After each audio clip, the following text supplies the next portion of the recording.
This podcast is brought to you by the School of Advanced Study, University of London. All of our podcasts are available from our website, www.sas.ac.uk.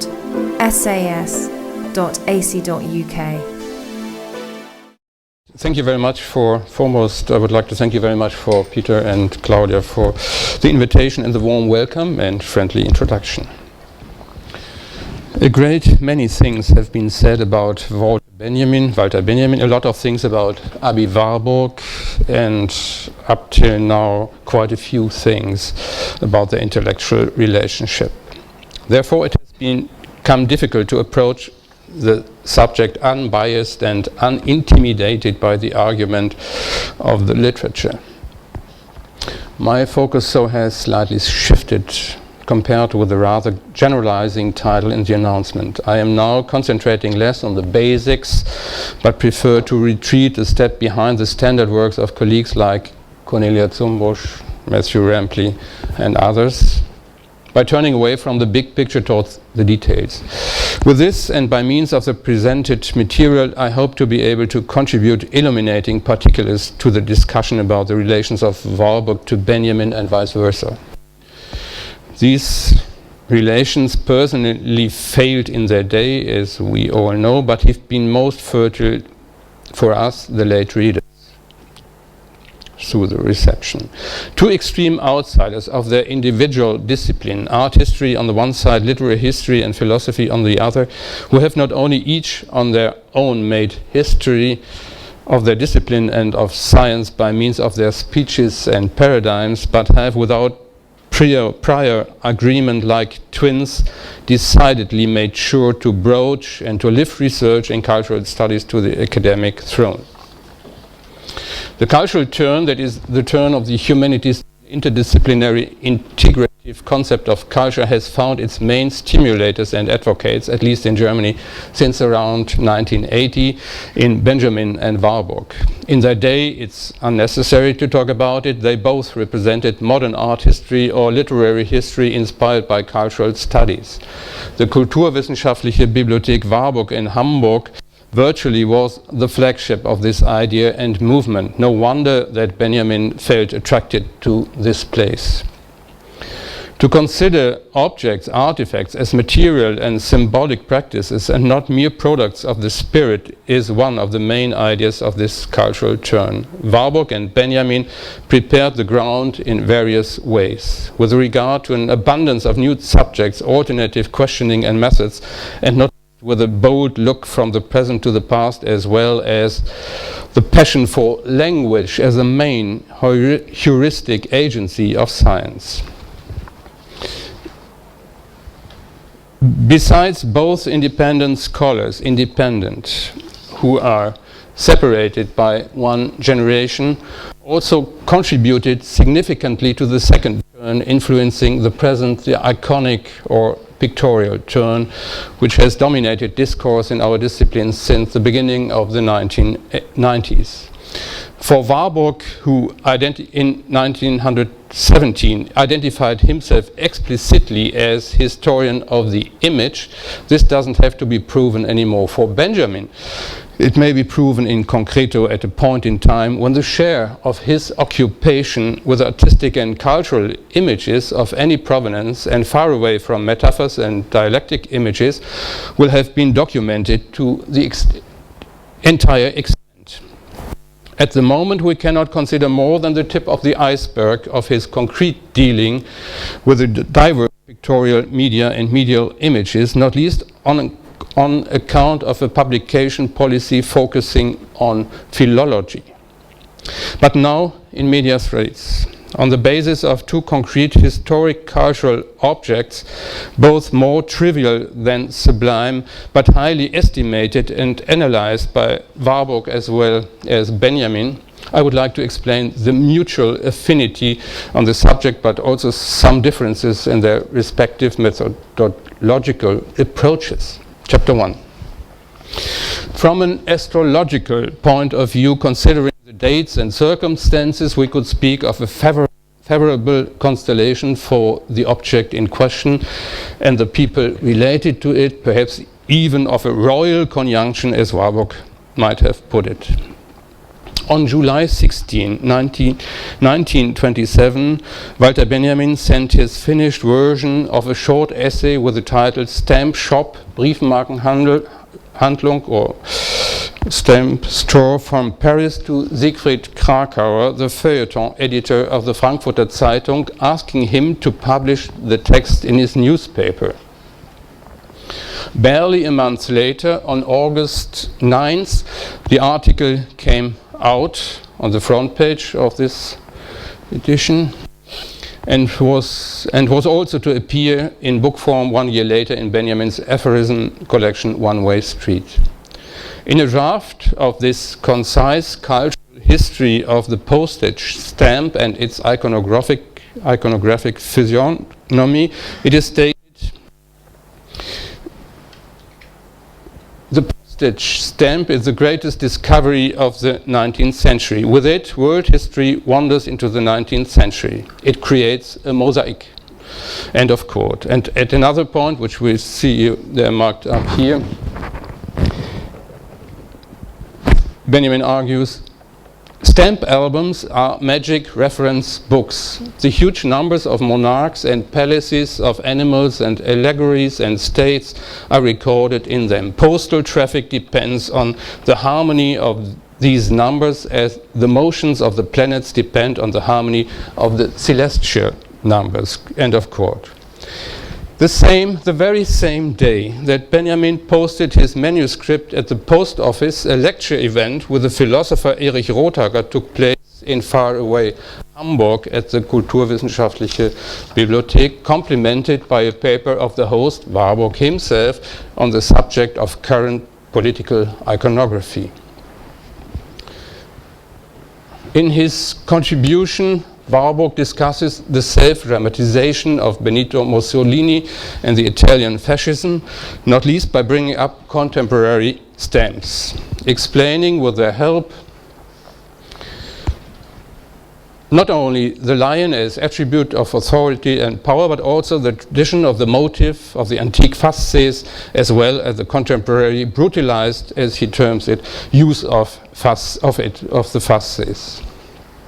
Warburg's observations are remarkable in two ways. For one thing, he deals very concretely with the contemporary image culture for the first time since the days of the First World War. And secondly, he draws on his passion for the stamp, which he developed very early in his life, his passion for the stamp. Looking back, Warburg observed philatelic passion. Quote, being a keen collector since boyhood, fascinated by the microcosmic element, a miniature world showing abundance, but at the same time revealing the fight of the image-forming powers. End of quote. Before Warburg would occupy himself with advertising and advertisements and other ephemera, he turned towards the stamp as a significant image vehicle, or a vehicle of the image build vehicle of modern age. He had already planned an art history of the stamp during the years before the First World War and had sent a related request to the Leipzig-based publishing company Teubner. The publisher, however, Warburg reported, was not able at that time to imagine it an evening-filling topic.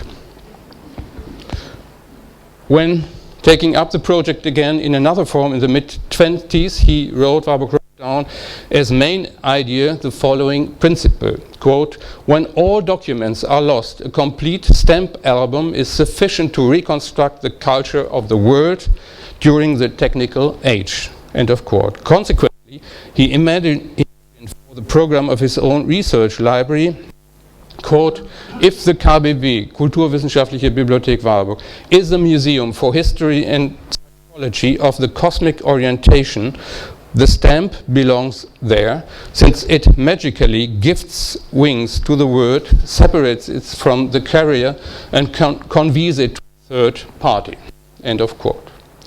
In a second paper on stamps, which Warburg gave on the Saturday during the same week in which the before-mentioned article by Benjamin had been published on the Tuesday in the Frankfurter Zeitung, the scholar expressed this idea in concrete terms. Following a guest lecture of the Reichskunstfahrt, Minister of Cultural Affairs of the State, Edwin Redslob, who had talked about the stamp as a cultural document, Warburg gave a lecture on the function of the stamp image in the spiritual traffic of the world. And he pushed every button of old and new media, original drawings, illustrated books, charts, plates, slides, and epidiascope images that his library offered in order to instruct the audience on the diversity of creative and expressive possibilities of these miniature images and their historical descent. The newspaper Hamburger Nachrichten wrote the following about the event. Quote, by means of a great number of stamp groups presented on slides, Professor Warburg unfurled a brilliant and highly amusing state psychology of various countries, as it may be deduced from the sometimes brusque, sometimes abstract or godlike, and sometimes assiduously advertising representation of the heads of state domestic products or allegories. End of quote. Barbados and Germania stamps were reviewed as well as critically commented, which testified Warburg's idea of the culture of stamps as an imagery of world traffic, Weltverkehr. Benjamin, similarly enthusiastic as Warburg, partly using the same words, for example, world traffic, Weltverkehr, equally speaks of the stamp as a graphic cellular tissue, ein grafisches Zellengewebe, and of the Collectors album as an atlas of mindscape, Ideenwelt. Here, to show you some examples of the stamps Benjamin quoted in his article, a student of mine has put them together, bought them and put them together to show it to you. Stamps are to him the visiting cards that the great states leave in a child's room, a sentence by Benjamin. They are, quote, the real retirement homes for the jaded heraldic creatures. The complete genealogy of humanity has found its way onto letters. Lions, giraffes, ostriches, eagles encounter Greek gods. Wild wood people bearing maces and genius with a halo of world traffic. A full-necked peasant opens his eyes in wonderment to the fairy world into which Lenin has conjured him. He had not thought of this when he overthrew the Tsar. End of quote. Benjamin's perspective is rather essayistic, corresponding to the chosen publication form, the feuilleton of the Frankfurter Zeitung, whereas Warburg's view is significantly more scientific and political. Benjamin is rather interested in the aesthetic and formal phenomena in this article, whereas Warburg focuses on iconographic and journalistic elements. Nonetheless, Benjamin as well is aware of the function of the stamps as political emblems or symbols. By the way, Warburg mentions Lenin in his lecture context too, and calls him a brief stamp hero, Briefmarkenheld. Whereas Warburg concretely and practically puts himself out for a reform of the design of the German postage stamp you all do know, in between this Entwurf draft of a stamp he ordered by the German artist Strohmeyer. On the other side, you see from May or April 29, 1929, some stamps Warburg's, Benjamin's son Stefan drew, and Benjamin put them into his notes as a cut off. He put them, and he was then 1929, 11 years old, and he was very interested in stamps. His son and Benjamin discussed with his son, as we know from his notes, all the details of producing and using stamp images. It is possible that Benjamin's ears were burning in Paris while the Bibliothek Warburg concerned itself politically and scientifically with the stamp, and he himself rendered homage to it by means of aphoristic miniatures containing to some extent closely related observations and arguments. It seems rather unlikely that he would have noticed the short reports about the events at the Kulturwissenschaftliche Bibliothek that were published in both regional newspapers in the French capital. Vice versa, it cannot be completely excluded that Warburg read Benjamin's article in the Frankfurter Zeitung, but so far no proof has been found. Therefore, it seems that the mutual passion for the stamp as graphic object is still for the most part disregarded as object of art historical research, as well as the temporal coincidence of the happenings has stayed concealed to both protagonists. Looking back, the striking parallelism of both positions may be easily reconstructed thanks to the excellent documentation which were particularly taken care of by Warburg in the form of diary and archive. The relations with which we are confronted are almost complementary to each other. Benjamin's ideas are left as published text as well as some drafts, but there are no images. Whereas Warburg's approach is testified almost exclusively in his panels of the Atlas, as well as a few notes on the lecture which he gave, almost without notes, as we do know. Yet it is obvious that we cannot just exchange Benjamin's text with Warburg's images, and vice versa. But there remains a scenario of an elective affinity regarding cultural phenomena that are or were not the order of the day according to general understanding. They were too inconspicuous, too unimportant, but all the same, or even for this reason, suitable as indicators and documents for the state of the world if one knows how to decipher their emblems, national emblems and symbols, be it on the political or on the phenomenological level. Nonetheless, I do not have intended to level out the distances and differences of the two cultural historians. Warburg and Benjamin each certainly had their own head, and after all, the will to know more about the other was only conditional. It est one-sided. Benjamin wanted to become acquainted with the Institute or Warburg himself. However, from the perspective and distance of posterity, which is not least aware of the unusual parallels of their reception, it is surprising to discover how close these two dioscuri of contemporary cultural discourse came in their works in terms of subject and questioning, partially also of methods and results, without ever having met in person. Chapter 2. With a second example from another field of cultural historical reflection, I would like to consolidate by means of arguments the observations of on the intellectual twin figure of the two cultural historians of the Weimar Republic.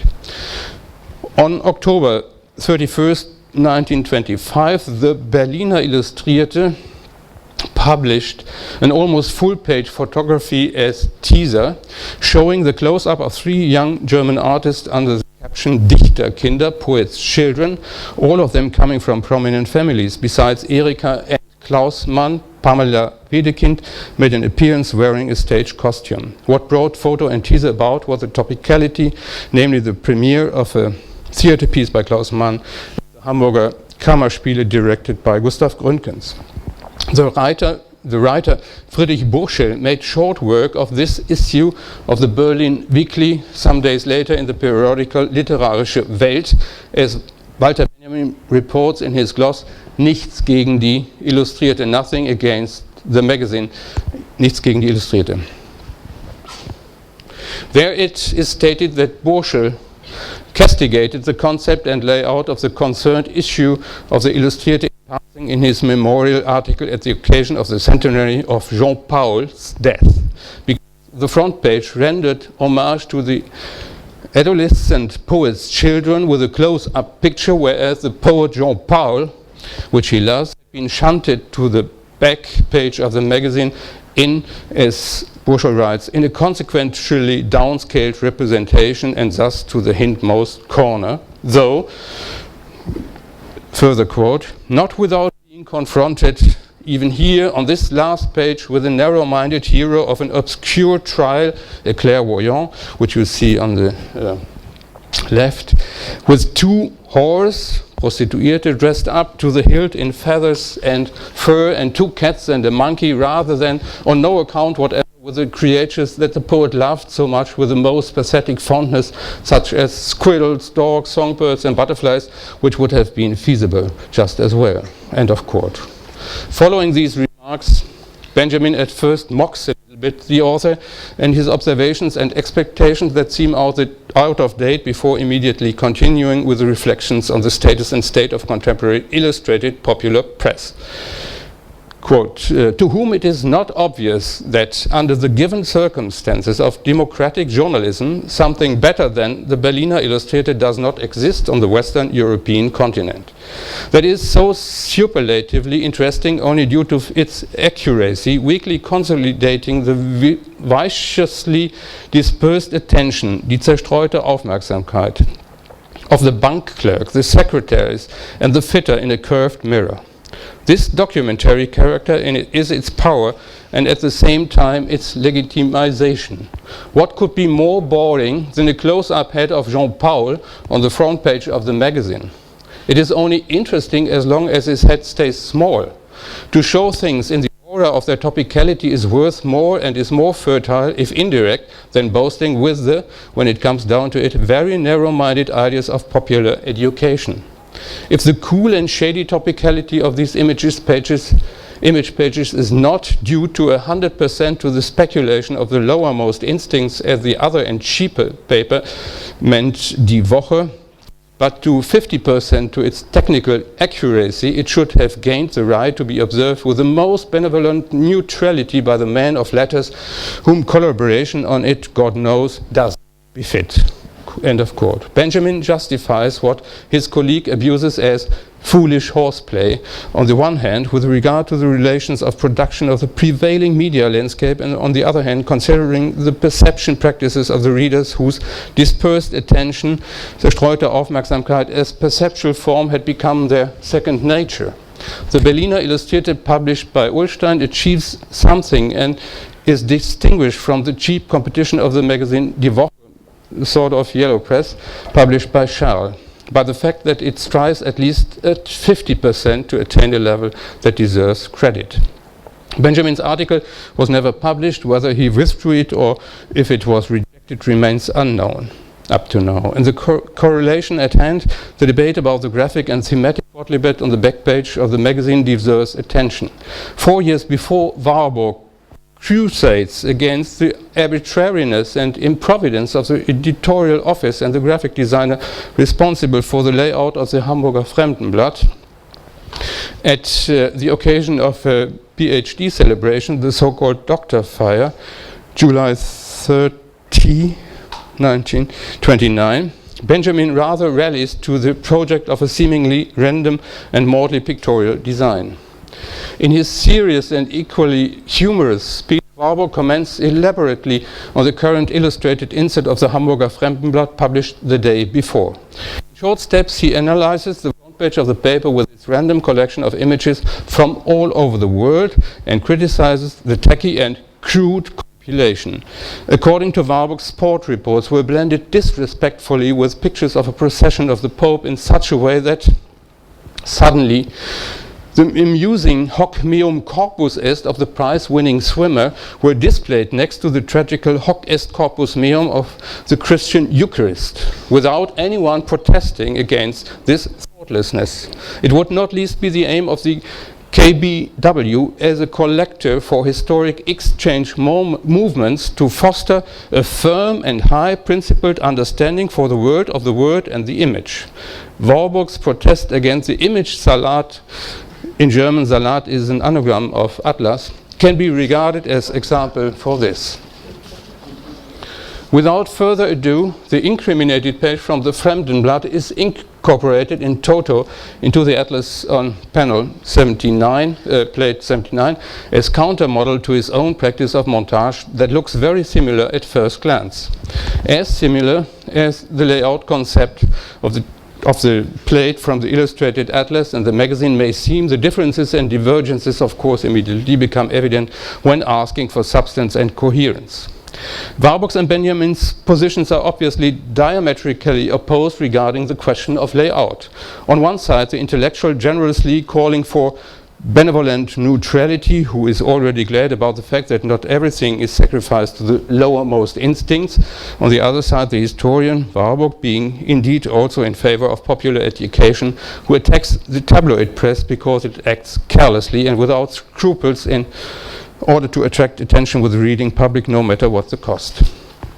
However, if we observe the 2 pages of the concerned magazines more closely, it quickly becomes clear that the Berlin magazine presents the chaos of the content. It has to report about a clairvoyant, a photo of animals with the caption Freunde, friends, the portrait of a poet with the simple comment Jean-Paul, centenary of the poet, as well as 2 interesting, valuable fur costumes from the review from A to Z at the Komische Oper in Berlin in a composed and strictly symmetrical order. The portrait medallions are placed right and left on top of the page just like eyes, and front the upright rectangular cute photo of the monkey and the 2 cats, while the animal photo with the cut chair legs leads over to the 2 costume photos below. We might almost be tempted to assume that the graphic designer wanted to create a kind of graphic hybrid face on the one hand, and on the other wanted to thematically conjoin the fur costumes of the 2 review girls, turning their backs on each other with the furs of the animals by slightly interleaving the 3 portrait formats. 4 years later, in the Hamburger Fremdenblatt, the concentration of information and the variability of shapes have significantly increased. Small and large formats in various extensions alternate with medallions, and the captions are joined to the individual photos. There is no feature article, while the images stand more strongly for themselves and independently tell their stories. The coherence is created by the lettering of the magazine's name at the upper margin, arranged in a segmental arch and accompanied by a veduta. The license for the colorful diversity of the panorama of the day is provided by the title of the insert, Rundschau im Bilder, panorama in images. The conjunction of some of the images by overlapping contributes to a graphical densification and dynamization, thus causing the viewer's eye to jump to and fro in nervous saccades like a ball in a pinball machine. In the case of the Pope having at his side a scantily dressed Hamburg swimmer, this is, as Warburg judged rightly, a substantially respectless faux pas, which is accentuated again by the caption which states, quote, "For the first time since 1870, the Pope steps on St. Peter's Square. He carries in front of him the Holy of Holies. In the background, the box with diplomats, photo Felici." This world-famous event is answered on the opposite side by the sober report from local sports. 4,000-meter Elbe swimming contest. Winner Walter Meyer, Wandsbecker Schwimmverein of 1902. Photo Schweig. End of quote. From an art historical point of view, it can be remarked that the pillarite Hamburg image mix also displays a strategy of montage and associative conjunction of pictorial words that indeed has precursors, namely in the field of the so-called fine arts. Warburg himself emphatically pointed out this contamination technique and paid tribute to it as expression of a new era. In his book about Florentine art of portraiture, 1902, published, the art historian illustrates in depth, among others, Ghirlandaio's fresco in the Sassetti Chapel in Santa Trinita, that is devoted to the endorsement of the rule of the Order of St. Francis.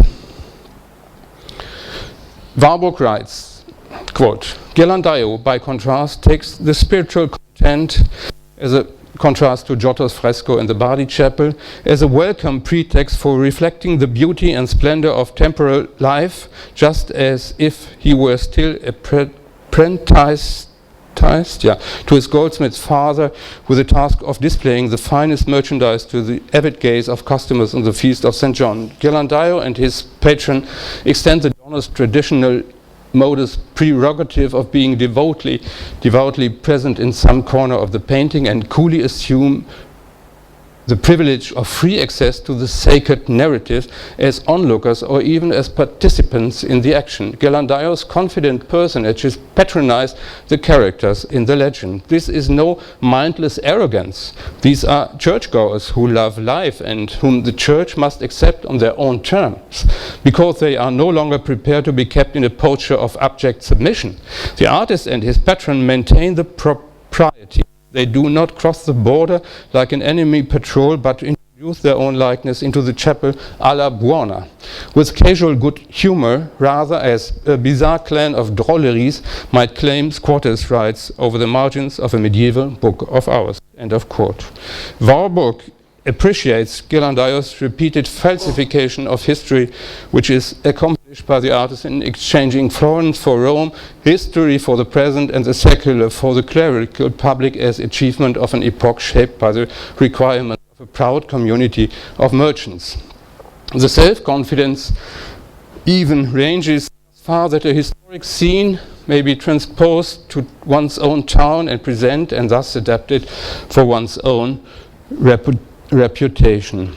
This is the drawing which Ghirlandaio changed then to put the scene into the Florentine scape.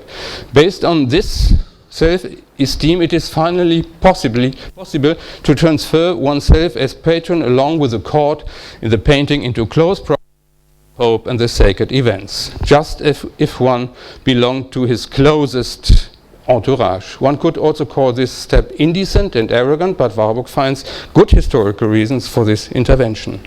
Nevertheless, in the case of the Wandsbek swimmer who collides with a pontifical procession, this forbearance may not be exercised, although here as well, to say it with Warburg's words, a curiosity of a mostly diversified public which doesn't know the priority of picture news anymore is to be satisfied. Dispersed attention, Benjamin called this mode of nervous perception.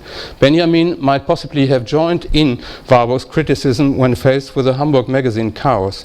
In the mid-20s, he becomes more interested in issues and gradually transforms to an image historian whose research on the 19th century would actually have been compatible with the program of the Kulturwissenschaftliche Bibliothek and would also have completed it excellently with regard to the 19th century. Benjamin encountered the afterlife of the antique in his studies in Paris at every turn, and the notes and analyses are recorded in the Passagenwerk, the Archives project.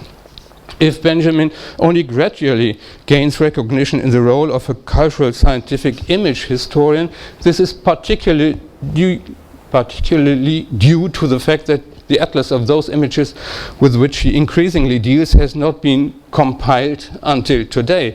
A compilation of the very frequent images which Benjamin focuses on in his writings, not least in his works on the Arcades project, whose conceptual foundations are fixed just in those years, would prove that the author, preferably apostrophized as philosopher, critic or writer, becomes more and more an expert of image history via his broad cultural and art historical interests, photography and film, but also popular prints in the form of caricatures, as well as commercial art in the form of advertisements, postage stamps, shop signs, or advertisements on facades come into his focus. After all, as sources for the research on the 19th century as a history of modernism, images represent a central basis for argumentation. This keen interest, however, will only become visible when the image universe quoted by Benjamin, which is hidden behind the mountains of text that have been piled up by editions and secondary literature, reference literature, in the meantime, is being reviewed and presented. Then it would become obvious that a veritable illustrated atlas is hidden within the Archives project, but not only there, which just needs to be made explicit in order to become visible.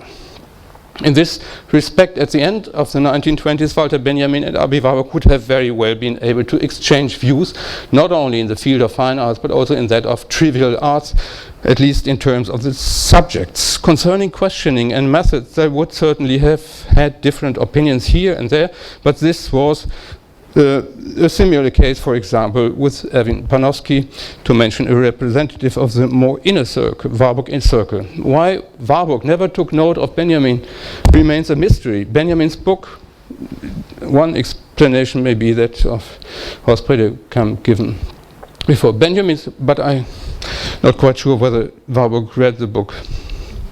Benjamin's book on the Trauerspiel, with its elaborate passages on Dürer's Melancholia, which pay respect to the author Warburg in several remarks, apparently remains unread on the desk before being handed as gift to Fritz Sachsel without any comment. Not even the two names, the two proper names, stand on the title page next to each other, because Warburg's, the same line, Warburg signs his short dedication with KBW, that is not as person but as institution. Nonetheless, perhaps it's possible to see this book today or tomorrow, and there's some letters which name Walter Benjamin's person within the context of the Warburg Institute and its archive. Not even the two named proper stand on the title page. Yes, I told. Nonetheless, today we know through a number of adept studies where and how the alleged oppositions meet, or rather how much these two positions belong to each other, completing one another. While Warburg is looking for the word belonging to the image, Benjamin is seeking out the image belonging to the word. Both intended in their main works, however, as Cornelia Zumbusch formulated, to the point to offer enlightenment about images in images. At any rate, the two heroes of cultural scientific research have coalesced in perception like the almost inseparable half and twin brothers, Castor and Pollux. And please let me show you a silver statuette from the British Museum. Tutela Panthea, a Gallo-Roman goddess of salvation, 2nd century AD. Also, to have a closer look. And you see the Dioscuri on both sides here, and looking very similar and within the same age, but it's possible to transfer these aspects to Benjamin and Warburg, of course, in a play, like the almost inseparable half and twin brothers Castor and Pollux, who are eternalized in the constellation of Gemini, where the band of the Milky Way traverses its eastern part. If you allow me to conclude with a few personal words, I would like to add that this constellation has had a very inspiring effect on me since the early days of my studies, and still has today, in the article of Wolfgang Kemp, made a pock in my inner life as a young scholar in 1975. Thank you very much for your attention.